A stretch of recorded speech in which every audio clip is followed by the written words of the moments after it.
Oslobođenje Beograda 1918. U petak 1. novembra ili po starom julijanskom kalendaru 19. oktobra 1918. oslobođen je Beograd. Prethodnica prve srpske armije sa generalom Petrom Bojovićem na čelu stigla je do Beograda 2 meseca nakon proboja Solunskog fronta i pređenih 800 km od Soluna preko Dobrog polja. Glavnina Dunavske divizije i francuska teška artiljerija na Torlak pored Beograda su stigle 1. novembra oko 17 časova. Neprijatelj nije imao nameru da pruža otpor, pa su se u gradu nalazile samo malobrojne nemačke trupe spremne za povlačenje. Beograđanka Natalija Aranđelović je od 1915. do 1918. godine bez supruga Nikole Aranđelovića, koji je na početku Prvog svjetskog rata bio potpukovnik komandir telegrafskog odeljenja 3. armije, a od 1916. pomoćnik šefa telegrafa u vrhovnoj komandi, vodila brigu o svojih bolesnih 5 male dece i ostareloj majci.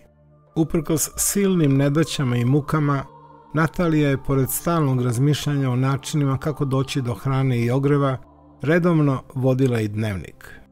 Osim o događajima koji su se odvijali u gradu i informacijama koje su stizale sa udaljenih frontova, Natalija piše i o sopstvenim osjećanjima prema mužu, deci, zemlji koja je nestala u ratu, životu pod okupatorom i razmišljanja o položaju žene u društvu i njenoj ulozi u porodici. Nekoliko puta naglašava da je svrha dnevnika koji piše svako veče nakon što završi brojne obaveze da ostavi svedočanstvo o svakodnevnoj brizi za decu koja su predstavila budućnost zemlje čije je oslobođenje čekala s povratkom muža i braće. Tog 19. oktobra 1918. godine Natalija je u svoj dnevnik zapisala sledeće. Oslobođenje. Danas nam je osvanuo sa jednim praskom strašnim. U 6 sati ujutru Austrijanci su digli pontonski most. Svi smo skočili misleći da je most, ali on je još prkoseći stajao i gordo govorio: ne, još sam ja ovde, vaši neće još doći. Naravno da smo ustali odmah svi i otišli u toplu kujnu. Još juče sam dala zaklati 2 koke i sreća te sam ih spremila i metnula na podvarak. Kod 9 sati ja sam čula neko puškaranje koje mi je palo u oči i u tom čujemo da su Srbi kod Topčiderskog djerma. Docnije dođe Cale i reče: evo su na Terazije. Navrat na nos obuko smo decu i izađo smo. I zaista, za tren oka sve su kuće bile okrićene sa raznim zastavama. Od najvećeg do najmanjeg imalo je i cveće. Dragan je imao zastavu američku, Migod srpsku, Joca francusku, Anđa talijansku i Nada englesku. Svaki se za decom okrenuo.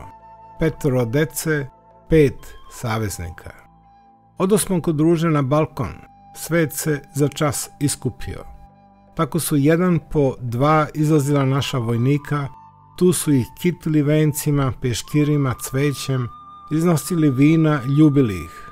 Radost je bila neizmerna. Nije bilo oka što nije zasuzilo.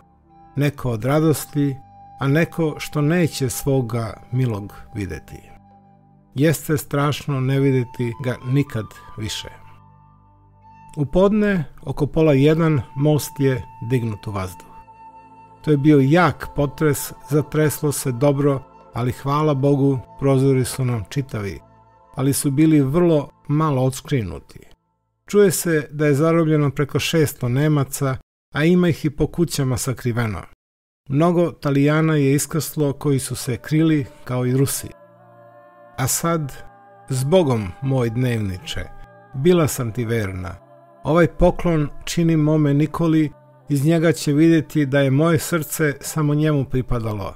Ovom dnevniku posvetila sam sve svoje muke, brige, patnje, želje, sve je tu.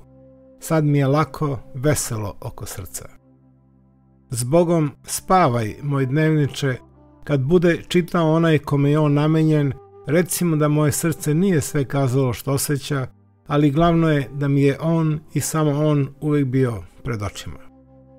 S Bogom i nikad se ovo ne povratilo. Neka joj je večna slava, da se ne zaboravi.